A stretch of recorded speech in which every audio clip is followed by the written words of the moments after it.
All right, we got some really, really bad news for the big guy here. This is something. So in Newsweek, they say he could be in a world of hurt over the bond issue. So we're going to dive into the article in a second. But the gist of it is, he had to pay, was it $464 million or $454 million because of all the fraud he committed in New York. Then that number was lowered to $175 million. Then he thought he had secured that $175 million from a billionaire conservative friend of his who has like some form of an insurance company. Turns out they didn't fill out the paperwork. They didn't have proof of funds. And this insurance company wasn't registered in New York to do this kind of work. And so it fell through. So ain't no $175 million bond coming, which means Trump has not come up with the money, which means, stay with me, his properties can start to be seized. Damn. All right, here's what they say. Trump is heading for a world of hurt unless he can come up with a $175 million bond by next Monday, a financial consultant has said.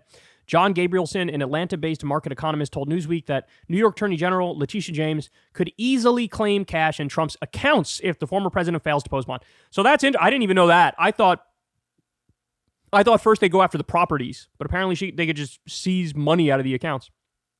A court has rejected the paperwork for Trump's $175 million bond because it could not verify the financial backing of the posting insurance company posting. So, in other words, this conservative billionaire who came in to save the day, swoop in to save Trump, they don't have proof of funds. So the court's like, why would we accept this? The court has given Trump and the insurance company Knight Specialty Insurance until Monday to show financial backing for the bond. If not, James can begin enforcement proceedings against Trump's property. Newsweek sought email comment from Knight Specialty Insurance and Trump's attorney, on Tuesday. Trump posted a $175 million bond on April 1st in order to prevent James from seizing his assets while he attempts to appeal the civil fraud ruling against him. New York Judge Arthur Engoron previously found Trump, his adult son Don Jr., and Eric, and the Trump Organization liable for a scheme in which the value of Trump's net worth and assets were unlawfully inflated in order to obtain more favorable business deals. Trump, the presumptive 2024 Republican presidential nominee, has maintained his innocence in the matter, blah, blah, blah. Trump was hit with a penalty that came to around $454 million after interest. Anyway, this goes on to just lay out more of the basics here, but the important part is, the bond was rejected by the court's filing system shortly after it was posted due to missing paperwork, including a current financial statement.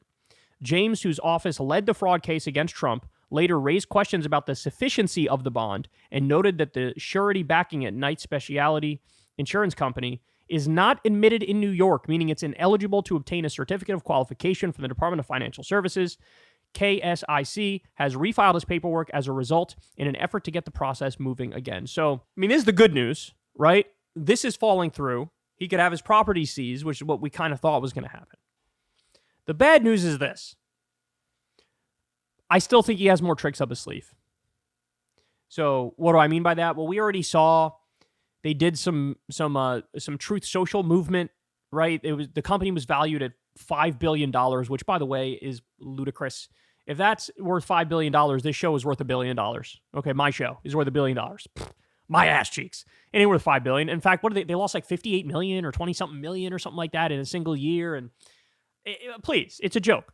But it was valued at $5 billion, and Trump can cash out in like 60 days. And at a time, his shares were worth $3 billion. But now it looks like that really plummeted, and it's worth a lot less. But that was one trick that he had up his sleeve to at least eventually get the funds, right? But the other thing, and this is what I fear. Now, look, I will grant you up front, this part is pure speculation on my part. So this is not backed up yet. This is just a feeling I have, which we shall see if it's backed up in one way or another. But my concern is Trump just had a secret meeting with the Saudi dictator the other day.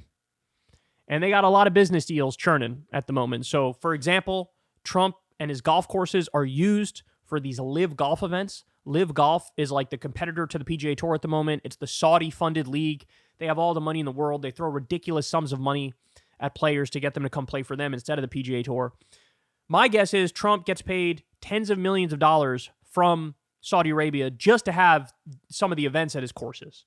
That's the first thing. We already know about the $2 billion that went to Jared Kushner. So, by the way, how do we know Trump's not getting over $1 billion from Saudi Arabia for these live golf deals? The other thing is, they're currently working on a big golf project in Saudi Arabia worth $4 billion. Saudi Arabia is teaming up with Trump for that. Again, how much money is he getting for that? My other fear is they could have been talking about, hey, leading up to the election, make gas prices skyrocket, which Saudi has the power to do, so that it hurts Biden and helps me get elected. Right? That's one thing. And the other thing is, why wouldn't Trump go right to the Saudi dictator, who he's got phenomenal business connections with and does favors for all the time, give him multi-billion-dollar weapons deals, etc., didn't even give him a slap on the wrist over Jamal Khashoggi. Why would he not go to MBS and say, hey, look, I'm in a little bit of a bind here. I need you to get me $175 million so I could post this. And they have some sort of whatever legal loophole or way to hide the money to get it to Trump. So it could just end up in his account, and Trump can, on the final day, Trump could be like, hey, I have your $175 million. I have it in cash. I'm going to hand it to you. Right?